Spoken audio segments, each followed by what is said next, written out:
Hello friends, कैसे हैं आप सब। स्वागत है आप सबका मेरे चैनल विद्यादायिनी बाय वनिता नारंग। आज हम कक्षा 9 संस्कृत की पाठ्यपुस्तक शेमशे भाग 1 के तृतीय पाठ गोधोनम का अध्ययन करेंगे। तो आइए शुरू करते हैं। सबसे पहले हम पाठ के नाम का अर्थ समझते हैं। क्या नाम है पाठ का? गोधोनम। जैसे कि आप सब जानते हैं, गाय से हमें दूध मिलता है। तो जो गाय को दूह के हम दूध प्राप्त करते हैं, उस प्रोसेस को बोलते हैं दोहना। तो क्या अर्थ हो गया इसका? गोधोनम, गाय को धोना। ठीक है, अब आपको इसका अर्थ समझ आ गया। आगे बढ़ते हैं। एष नाट्यांशः चतुर्व्यूहम् इति पुस्तकात् संक्षिप्य संपादय च उद्धृतः। सबसे पहले शब्दार्थ देखते हैं। एष अर्थात यह है, नाट्यांश अर्थात नाटक, चतुर्व्यूहम नाम है, इति ऐसे पुस्तकात् अर्थात पुस्तक से, संक्षिप्य अर्थात संक्षिप्त करके, शॉर्ट करके, और संपादे अर्थात एडिट करके, च अर्थात और, उद्धृत अर्थात लिया गया है। तो इसकी क्या अनुवाद हो गया पहली लाइन का? यह नाटक चतुर्व्यूहम इस पुस्तक से संक्षिप्त और संपादित करके लिया गया है। अस्मिन् नाटके एतादृशस्य जनस्य कथानकम् अस्ति यः धनवान् सुखाकाङ्क्षी च भवितुम् इच्छुकः मासपर्यन्तं दुग्धदोहनादेव विरमति। येन मासान्ते धेनो शरीरे संचितं पर्याप्तं दुग्धम् एकवारम् एव विक्रीय संपत्ति अर्जयितुं समर्थः भवेत्। सबसे पहले इसके शब्दार्थ देख लेते हैं।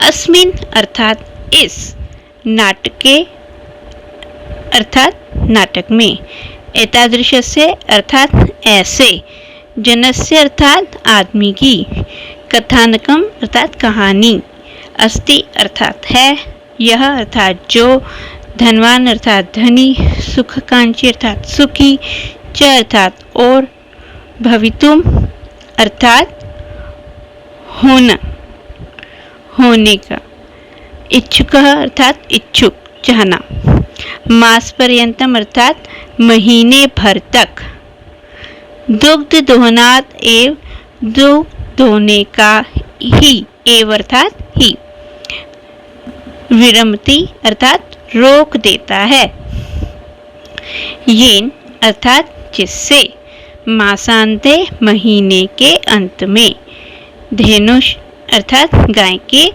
शरीरे अर्थात शरीर में,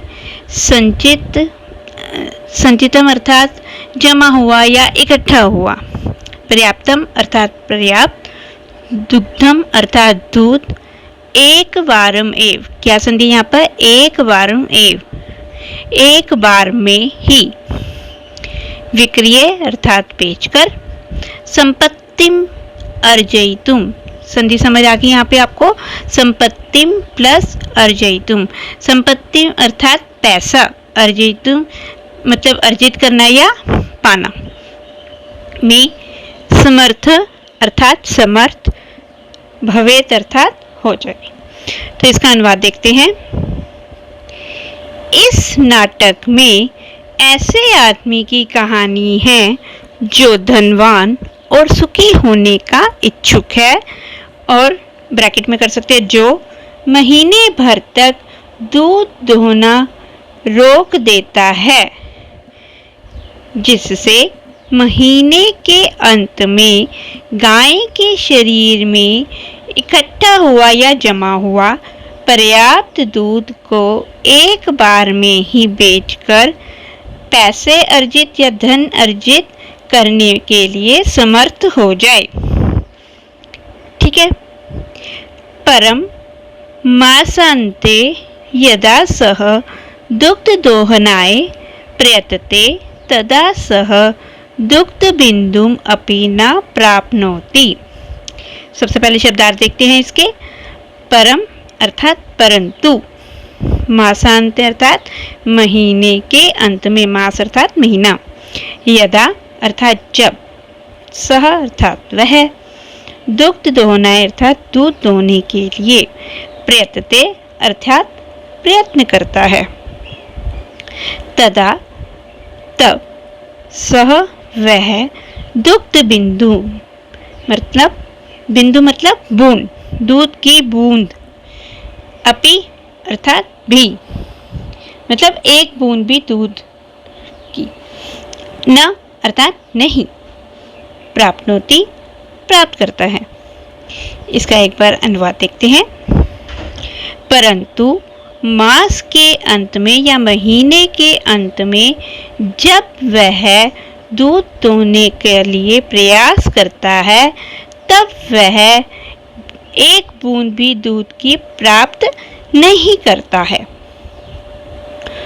दुग्ध प्राप्ति स्थाने सह धेनु प्रहारे रक्तरंजित भवति अवगच्छति च यत् दैनन्दिनं कार्यं यदि मासपर्यन्तं संगृह्य क्रियते तदा लाभस्य स्थाने हानि एव भवति। सबसे पहले हम इसके शब्दार्थ देखते हैं।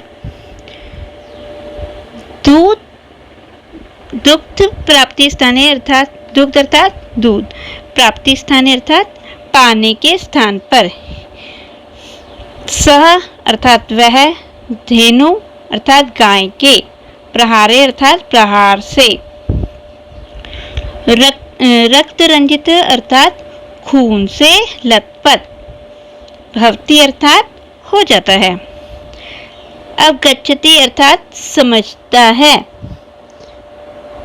च अर्थात और, यत् अर्थात की, दैनंदिनम अर्थात दैनिक कार्य जो रोज के करने वाले काम है। यदि मास पर्यंतम महीने भर तक, संग्रह अर्थात संग्रहित किए जाते हैं या इकट्ठे किए जाते हैं, तदा अर्थात तब, लाभस्य अर्थात लाभ के, स्थाने अर्थात स्थान पर, हानि एव क्या संधि है यहाँ पर, हानि विसर्ग प्लस एव, भवति हानि ही, एव अर्थात ही, हानि ही, भवति अर्थात होती है। तो इसका क्या अनुवाद हो गया? दूध प्राप्त करने के स्थान पर वह गाय के प्रहार से खून से लथपथ हो जाता है। और च पहले ले लेंगे, और अवगच्छति अर्थात समझता है कि रोज के या दैनिक कार्यों को या दैनिक कार्यों को यदि महीने भर तक इकट्ठा किया जाए तब लाभ के स्थान पर हानि ही होती है। तो इसमें आप क्या समझे बच्चों कि ये नाटक लिया गया है चतुर्व्यूह पुस्तक से। अब इसमें ऐसे आदमी की कहानी है जो सोचता है कि जो गाय दूहने का काम करता है, मतलब गाय से दूध लेके और बेच के उससे अपना जीविकोपार्जन करता है। तो वो सोचता है कि मैं अगर पूरे महीने ही गाय को ना दूहूं और लास्ट में ही एक ही बारी इकट्ठा दूध निकाल लूं और एक ही बारी में बेच के मैं बहुत सारा पैसा कमा लूँगा। तो ऐसा सोच के वो एक महीने तक गाय से दूध प्राप्त करने के लिए उसे धोता नहीं है, और जब महीने के अंत में वो दूध प्राप्त करने के लिए जाता है, गाय उसे मार के जख्मी कर देती है और उसे दूध की एक बूंद भी नहीं मिलती है।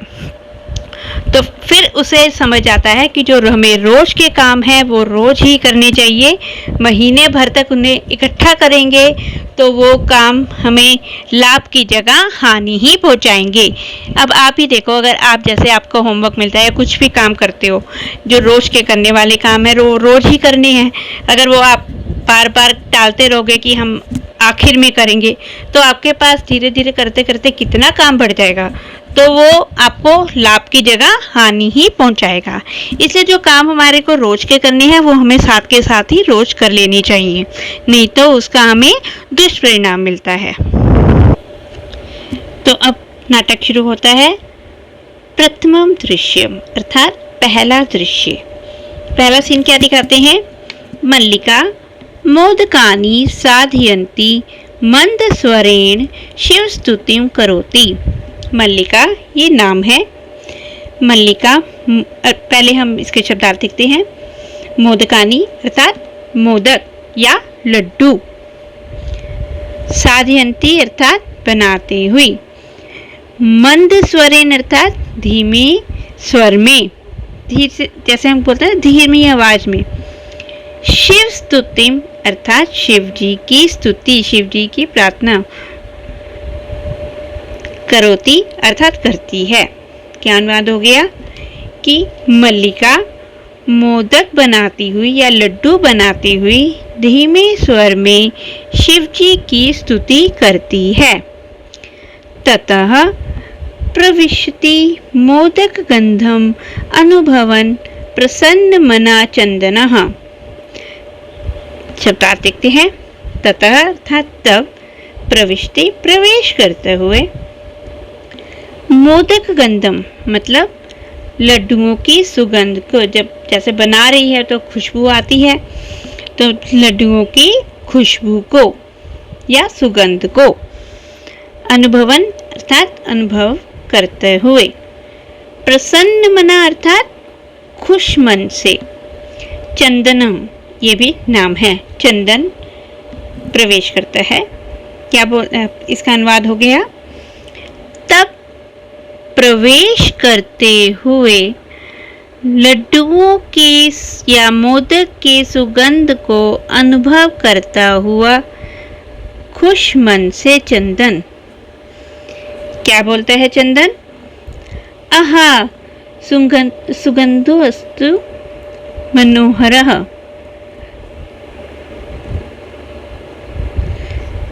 यहाँ पे संधि क्या है, सुगंध प्लस तु, सुगंधो तो मनोहरः।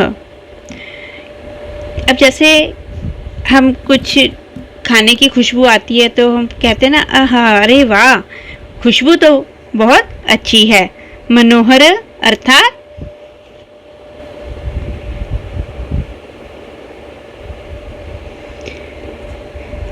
अरे सुगंध तो बहुत अच्छी है या मनोहर है। विलोक्य अर्थात देखकर। अय मोदकानि रच्यन्ते, अय अर्थात अरे, मोदकानि लड्डू, रच्यन्ते अर्थात बनाए जा रहे हैं। प्रसन्न भूत्वा अर्थात खुश होकर। आस्वादयामि तावत, आस्वादयामि अर्थात चखता हूँ, तावत अर्थात तब तो। मोदकम गृहीतुम इच्छति, मोदकम अर्थात लड्डू को लेने के लिए, गृहीतुम इच्छति मतलब लेने की इच्छा करता है। ठीक है, एक बार इस पूरी लाइन का हम अनुवाद देखते हैं। अरे सुगंध तो बहुत मनोहर है या अच्छी है देखकर। अरे मोदक बन रहे हैं या मोदक या लड्डू बनाए जा रहे हैं खुश होकर। तब तो चखता हूँ, तावत पहले भी ले सकते हैं, तब तो चखता हूँ। लड्डू लेने के लिए ये इच्छा रखता है या लड्डू लेने की इच्छा करता है। मल्लिका क्या कहती है, मल्लिका सक्रोधम क्रोध के साथ या गुस्से से। विरम विरम मां स्पृश एतानी मोदकानी, शब्दार्थ देख लेते हैं पहले। विरम अर्थात रुको, विरम विरम अर्थात रुको रुको। मां स्पृश, मां अर्थात नहीं, स्पृश मतलब छूना, एतानी इन, मोदकानी अर्थात लड्डुओं को, बहुवचन है ना तो मोदकानी। तो इसका क्या अनुवाद हो गया, वो मल्लिका गुस्से के साथ रुको रुको, इन लड्डुओं को मत छुओ। ठीक है, क्योंकि वो जो आता है कि उसे खुशबू बहुत अच्छी लगती है तो वो लड्डू उठाने लगता है, तो वो कहती है इन लड्डुओं को मत छुओ। चंदन किमर्थम क्रुध्यसी, तव हस्तनिर्मितानि मोदकानि दृष्ट्वा अहं जीवालोलुपतां नियन्त्रयितुम् अक्षमः अस्मि, किं न जानासि त्वमिदम्। तो पहले हम इसके शब्दार्थ देखते हैं। किमर्थम अर्थात किस लिए, क्रुध्यसी अर्थात क्रोधित होती हो या गुस्सा करती हो।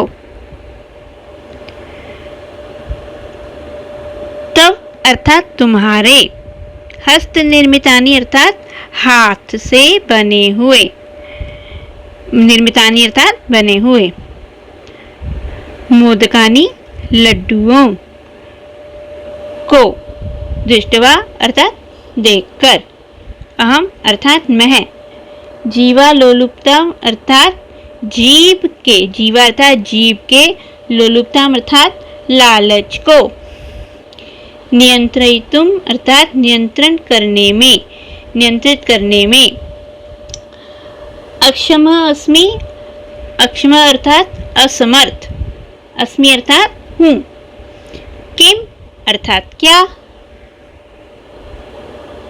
न अर्थात नहीं, जानसी अर्थात जानती हो,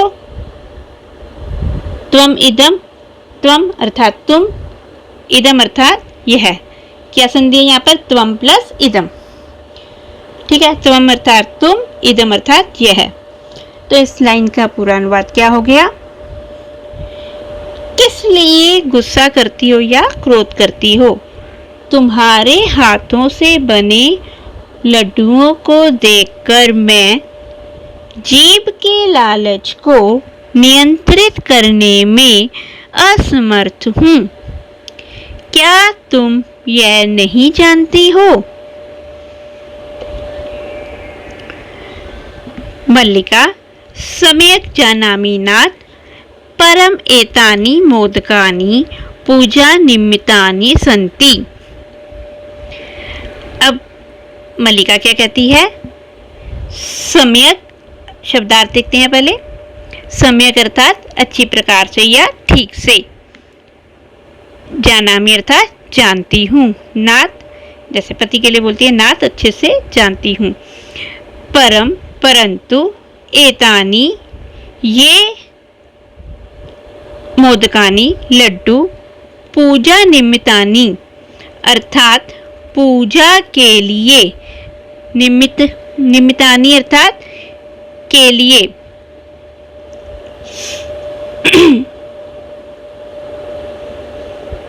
हैं, संति अर्थात है। तो इसका पूरा अनुवाद क्या हो गया, ठीक से या अच्छी प्रकार से जानती हूँ नाथ, लेकिन ये लड्डू पूजा के लिए हैं, अर्थात भगवान की पूजा के लिए। चंदन, तरही शीघ्रम एव, क्या संधि है यहाँ पर, शीघ्रम एव पूजनम संपादये प्रसादम च देहि। तो वो कहता है, पहले शब्दार्थ देखते हैं, तरही अर्थात तब, शीघ्रम एव, शीघ्रम अर्थात जल्दी, एव ही जल्दी ही, पूजनम पूजा को, संपादय अर्थात समाप्त करो, प्रसादम अर्थात प्रसाद, च अर्थात और, देही अर्थात दो। क्या अनुवाद हो गया, तो शीघ्र ही पूजा को समाप्त करके प्रसाद दो, पूजा को समाप्त करो और प्रसाद दो, क्योंकि वो जल्दी जो है लड्डू खाना चाहता है। मल्लिका, भो अत्र पूजनम न भविष्यति, क्या कहती है, भो अर्थात अरे, अत्र अर्थात यहाँ, पूजनम अर्थात पूजा, न अर्थात नहीं, भविष्यति अर्थात होगी। वो कहती है अरे यहाँ पूजा नहीं होगी। अहम स्वसखी भी सह श्व प्रातः काशी विश्वनाथ मंदिरम गमिष्यामि, तत्र गंगा स्नानम धर्म यात्रा च वयम करिष्यामः। तो वो कहती है, पहले हम शब्दार्थ देखते हैं। अहम अर्थात मैं, स्व अर्थात अपनी, सखी भी अर्थात सखियों के साथ या सहेलियों के, सह अर्थात साथ, श्व अर्थात आने वाला कल, मतलब टुमारो।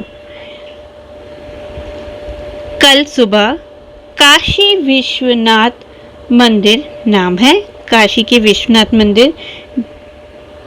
गमिष्यामि अर्थात जाऊंगी, तत्र अर्थात वहां, गंगा स्नानम अर्थात गंगा स्नान, च पहले ले लेंगे, और धर्म यात्रा और धार्मिक यात्रा, वयम अर्थात हम सब या हम लोग, जो ये सहेलियां जा रही हैं, करिष्यामः करेंगे।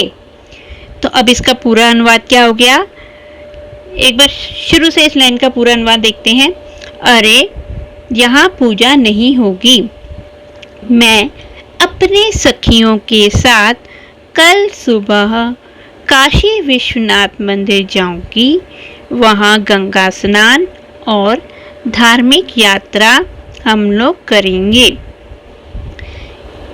ठीक है, चंदन क्या कहते हैं फिर, सखी भी सह न मया सह विषादम नाटयति। चंदन कहता है सखी भी अर्थात सखियों के, सह अर्थात साथ, न अर्थात नहीं, मया अर्थात मेरे, सह अर्थात साथ नहीं। विषादम नाटयति, विषादम अर्थात दुखी होने का, नाटयति अर्थात नाटक करता है। तो इसकी क्या हिंदी होगी, सखियों के साथ, मेरे साथ नहीं, दुखी होने का नाटक करता है। मल्लिका कहती है आम, चंपा, गौरी, माया, मोहिनी, कपिलादय सर्वा गच्छन्ति। वो कहती है आम अर्थात हाँ। अब ये सब नाम है, कौन कौन से नाम है, चंपा, गौरी, माया, मोहिनी, कपिला, और ये जो कपिलादय मतलब आदि, कपिला आदि, सर्वा अर्थात सभी, गच्छन्ति जाती हैं। अतः पहले इसके अनुवाद देखते हैं। हाँ, चंपा, गौरी, माया, मोहिनी, कपिला आदि सभी जाती हैं। अतः अर्थात अतः मया सह त्वागमनस्य औचित्यम न अस्ति। तो कहती है अतः अर्थात इसलिए, मया अर्थात मेरे, स अर्थात साथ, त्व अर्थात तुम्हारा, गमन से जाना, औचित्यम उचित, न अस्ति, न प्लस अस्ति नहीं है, न अर्थात नहीं, अस्ति अर्थात नहीं, नहीं अस्ति अर्थात है। तो इसका क्या अनुवाद हो गया, इसलिए मेरे साथ तुम्हारा जाना उचित नहीं है। वयम सप्ताह अन्ते प्रत्यागमिष्यामः। वयम अर्थात हम, सप्ताह अंत अर्थात सप्ताह के अंत में या सप्ताह के आखिर तक आ जाएंगे। प्रत्यागमिष्यामा मतलब आ जाएंगी, अर्थात जो है एक हफ्ते के लिए जा रही है। तावत अर्थात तब तक, गृह व्यवस्था, धेनु दुग्ध दोहन व्यवस्था च परिपालय। शब्दार्थ देखते हैं तो वह क्या कहती है, तावत अर्थात तब तक, गृह व्यवस्था अर्थात घर की व्यवस्था को, धेनु दुग्ध दोहन व्यवस्था च अर्थात गाय के दूध दोहने की व्यवस्था, च अर्थात और, परिपालय अर्थात देख लो या संभाल लो। क्या अनुवाद हो गया इसका, तब तक घर की व्यवस्था को और गाय के दूध दोहने की व्यवस्था को देख लो या संभाल लो। ठीक है, तो अब इसमें आपने पहले दृश्य में क्या देखा कि मल्लिका मोदक बना रही है और चंदन प्रवेश करता है कि खुशबू तो बहुत अच्छी आ रही है, वो मोदक लेना चाहता है तो वो उसे मना कर देती है, ये भगवान के लिए है लड्डू, तुम इन्हें मत लो। तो वो कहता है जल्दी पूजा करो और मुझे प्रसाद दो। वो कहती है पूजा यहाँ नहीं है, मैं अपनी सहेलियों के साथ, आगे वो नाम बता दे कि इनके साथ जाऊंगी, अपनी सहेलियों के साथ काशी विश्वनाथ मंदिर जाएंगे, वहाँ गंगा स्नान करेंगे और धार्मिक यात्रा पे वो जा रही है। तो वो कहती है मैं 1 हफ्ते तक जाऊंगी, तो तुम्हारे साथ जाना मेरा उचित नहीं होगा क्योंकि मैं अपनी सखियों के साथ जा रही हूँ। तो मैं सप्ताह के अंत तक आ जाऊंगी, तब तक तुम घर की व्यवस्था भी देख लेना और गाय के दूध दोहने की व्यवस्था भी देख लेना। तो चलिए फ्रेंड्स, अब वीडियो बहुत बड़ी हो गई है, इसका बाकी मैं सेकंड पार्ट में अनुवाद करती हूँ। प्लीज़ अगर आपको वीडियो पसंद आई हो तो मेरी वीडियो को लाइक करें और शेयर करें और मेरे चैनल को सब्सक्राइब करें। और अगर आप किसी और विषय के चाहते हैं कि मैं वीडियो बनाऊं तो उसके बारे में कमेंट में ज़रूर लिख के बताएं। देखने के लिए धन्यवाद।